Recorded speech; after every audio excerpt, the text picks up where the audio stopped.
जय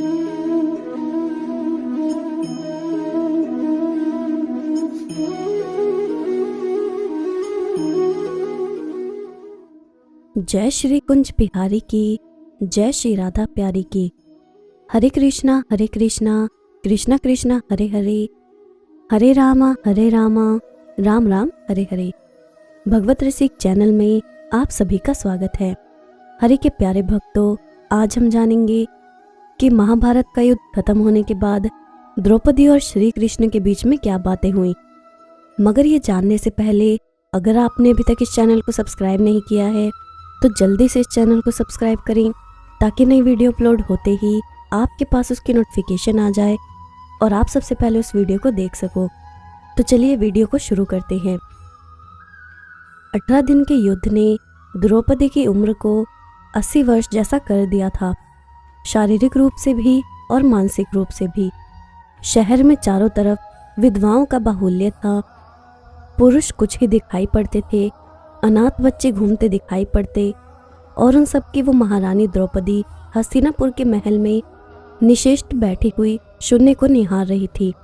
तभी श्री कृष्ण कक्ष में दाखिल होते हैं। द्रौपदी कृष्ण को देखती है और दौड़कर उनसे लिपट जाती है। कृष्ण उसके सिर को सहलाते रहते हैं और उसे रोने देते हैं। थोड़ी देर में उसे खुद से अलग करके समीप के पलंग पर बिठा देते हैं। द्रौपदी कहती है, ये क्या हो गया सखा, ऐसा तो मैंने नहीं सोचा था। कृष्ण कहते हैं, नियति बहुत क्रूर होती है पांचाली, वो हमारे सोचने के अनुरूप नहीं चलती, वो हमारे कर्मों को परिणामों में बदल देती है। तुम प्रतिशोध लेना चाहती थी और तुम सफल हुई। तुम्हारा प्रतिशोध पूरा हुआ, सिर्फ दुर्योधन और दुशासन ही नहीं, सारे कौरव समाप्त हो गए। तुम्हें तो प्रसन्न होना चाहिए। तब द्रौपदी कहती है, सखा तुम मेरे घावों को सहलाने आए हो या उन पर नमक छिड़कने के लिए। तब कृष्ण कहते हैं, नहीं द्रौपदी, मैं तो तुम्हें वास्तविकता से अवगत कराने के लिए आया हूँ। हमारे कर्मों के परिणाम को हम दूर तक नहीं देख पाते और जब वो सक्षम होते हैं तो हमारे हाथ में कुछ नहीं रहता। तब द्रौपदी कहती है, तो क्या इस युद्ध के लिए पूर्ण रूप से मैं ही उत्तरदायी हूँ? कृष्ण कहते हैं, नहीं द्रौपदी, तुम स्वयं को इतना महत्वपूर्ण मत समझो, लेकिन तुम अपने कर्मों में थोड़ी सी दूरदर्शिता रखती तो स्वयं इतना कष्ट कभी नहीं पाती। तब द्रौपदी कहती है, मैं क्या कर सकती थी? तब कृष्ण कहते हैं, तुम बहुत कुछ कर सकती थी। जब तुम्हारा स्वयंवर हुआ तब तुम कर्ण को अपमानित नहीं करती और उसे प्रतियोगिता में भाग लेने का एक अवसर देती तो शायद परिणाम कुछ और होते। इसके बाद जब कुंती ने तुम्हें 5 पतियों की पत्नी बनने का आदेश दिया तब तुम उसे स्वीकार नहीं करती तो भी परिणाम कुछ और होते। और उसके बाद तुमने अपने महल में दुर्योधन को अपमानित किया कि अंधों के पुत्र अंधे होते हैं। वो नहीं कहती तो तुम्हारा चीरहरण नहीं होता, तब भी शायद परिस्थितियां कुछ और होती। हमारे शब्द भी हमारे कर्म होते हैं और हमें अपने हर शब्द को बोलने से पहले तोलना बहुत ज़रूरी होता है। उसके दुष्परिणाम सिर्फ स्वयं को ही नहीं, अपने पूरे परिवेश को दुखी करते रहते हैं। संसार में केवल मनुष्य ही एकमात्र ऐसा प्राणी है जिसका जहर उसके दांतों में नहीं, उसके शब्दों में होता है। तो ये थी वो बातें जो श्री कृष्ण ने द्रौपदी से कही। इसलिए दोस्तों, शब्दों का प्रयोग सोच समझकर करना चाहिए। ऐसे शब्द का प्रयोग कीजिए जिससे किसी की भावना को ठेस ना पहुंचे, क्योंकि महाभारत हमारे अंदर ही छिपा हुआ है। तो चलिए अब जानते हैं कि ठाकुर जी का दर्शन कैसे करना चाहिए। हम लोगों को दर्शन करने नहीं आते। हम मंदिर में जाकर कहते हैं, वाह बड़ी अच्छी मार्बल की मूर्ति है, सोने चांदी की मूर्ति है, काष्ठ की मूर्ति है। पर हमें वहां जाकर भगवान का दर्शन करना चाहिए, ना कि जड़ वस्तुओं का। रास्ते में जो नहीं देखना चाहिए वो तो देखते चले जाते हैं। दूसरों के गुण दोष और भगवान के सामने प्रेम पूर्वक दर्शन करके दृष्टि को कृतार्थ करना चाहिए तो वहां आके मूंद कर खड़े हो जाते हैं। क्या दुर्भाग्य है, इतनी सुंदर झांकी है फिर भी आंख मूंद कर खड़े हैं। आंख मूंद कर खड़े हैं तो वो भी किसी निष्काम भाव से प्रार्थना करने नहीं, बल्कि हे भगवान, वहां से चलकर हम यहाँ तक आए हैं, हमें बहुत सारी वस्तुओं की आवश्यकता है, आप ये दे दीजिए। बस ये पूरी लिस्ट बनाकर सुना देते हैं, फिर प्रणाम करते हैं और चले आते हैं, फिर दोबारा मुड़कर देखा ही नहीं। ये दर्शन दच्चित नहीं होते। जब दर्शन करो तो ठाकुर जी को निहारो, चरण से लेकर मुख और मुख से लेकर चरण, बार बार उनकी छवि को निहारो। जरूरी नहीं कि 10-10 मंदिरों में जाएं, बस एक जगह दर्शन करो लेकिन उन्हें निहारो। और जब प्रेम पूर्वक ठाकुर जी को आप निहारने लग जाएं, तो मंदिर में ही नहीं, आपके घर के ठाकुर जी में भी आपको विविध अनुभूतियां होने लगेंगी। कभी लगेगा हमारे ठाकुर जी आज थोड़े गंभीर हैं, कभी लगेगा आज थोड़े अनमने से हैं, कभी लगेगा नज़र से नज़र तो मिलती है लेकिन वो शर्मा रहे हैं। और फिर तन्मयता बढ़ेगी तो वे बातचीत भी करने लगेंगे। तो इस तरह हमें ठाकुर जी का दर्शन करना चाहिए। तो चलिए अब जानते हैं कि कैसे मनुष्य के जीवन में पैसा बहुत कुछ होता है लेकिन उसका सब कुछ नहीं। वर्तमान मनुष्य पैसे के लिए पागल हुआ घूम रहा है, जिसे देखो अधिक से अधिक पैसा कमाकर अमीर बनने और अपने जीवन को अधिक सुविधायुक्त बनाने की धमाल चौकड़ी में लगा हुआ है। ये प्रवृत्ति आज के युवाओं की मानसिकता का एक हिस्सा है। और हो भी क्यों ना, हम उन्हें बचपन से ही यही सिखाते हैं कि बेटा अच्छा पढ़ोगे तो अच्छी नौकरी लगेगी, अच्छी नौकरी लगेगी तो अच्छा पैसा मिलेगा, अच्छा पैसा मिलेगा तो जीवन में अच्छी सुविधाएं आएंगी, बस फिर तो लाइफ सेट है। ये पाठ आज के हर माँ बाप अपने बच्चों को पढ़ाने में लगे हैं। माँ बाप वो सब काम अपने बच्चों से करवाना चाहते हैं जिन्हें करने में वे स्वयं असफल रहे। महाभारत की एक घटना याद आती है। एक दिन धृतराष्ट्र बहुत दुखी बैठा था क्योंकि दुर्योधन ने भरी सभा में साफ कह दिया था कि वो सुई की नोक के बराबर की भूमि भी पांडवों को नहीं देगा।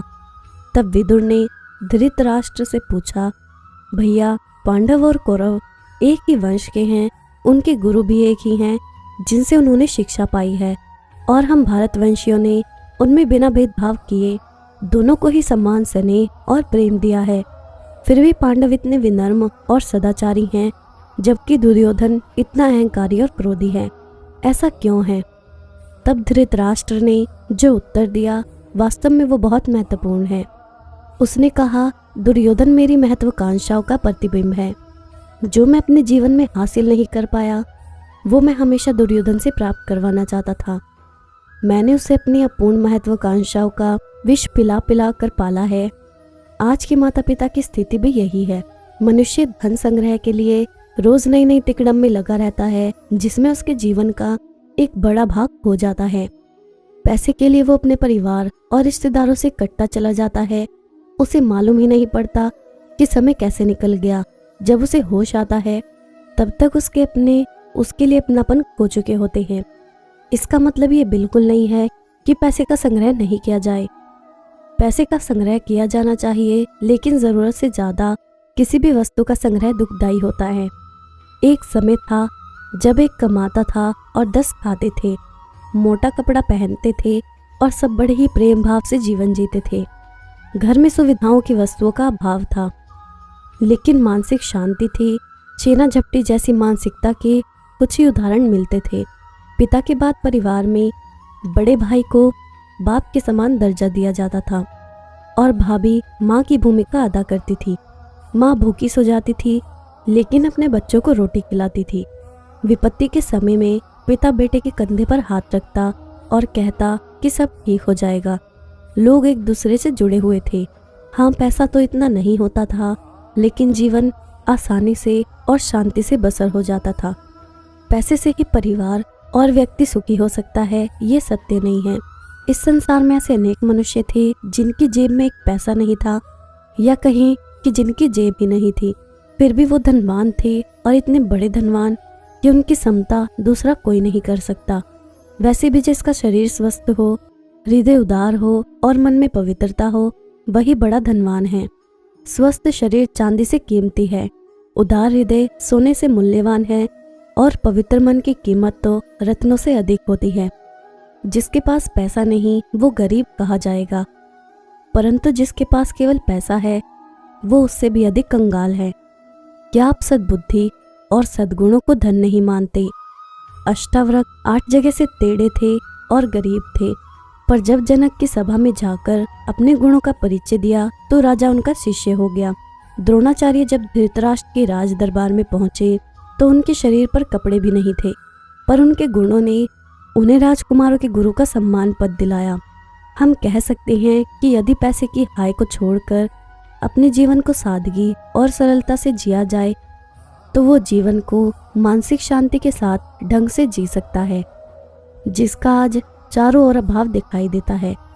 सारे मत पंथ धर्मशास्त्र ये कहते नहीं थकते कि जीवन में कितना भी धन संपत्ति पुत्र परिवार इकट्ठा कर लो, लेकिन एक दिन खाली हाथ ही जाना पड़ता है। तो क्यों ना मैं धन संग्रह की बेकार मजदूरी से दूर होकर ऐसा काम करूं जिसका फल और यश मैं अपने साथ ले जा सकूं। एक बार इस बात को सोचेगा जरूर। तो चलिए अब जानते हैं कि पुरुष का श्रृंगार स्वयं प्रकृति ने कैसे किया है। अधिकतर स्त्रियां कांच का टुकड़ा है जो मेकअप की रोशनी पड़ने से ही चमकती हैं, पर पुरुष हीरा है जो अंधेरे में भी चमकता है और उसे मेकअप की कोई आवश्यकता नहीं होती। खूबसूरत मोर होता है, मोरनी नहीं। मोर रंग बिरंगा और हरे नीले रंग से सुशोभित होता है, जबकि मोरनी काली सफेद होती है। मोर के पंख होते हैं इसलिए उन्हें मोर पंख कहते हैं। मोरनी के पंख नहीं होते। दांत हाथी के होते हैं, हथनी के नहीं। हाथी के दांत बेशकीमती होते हैं।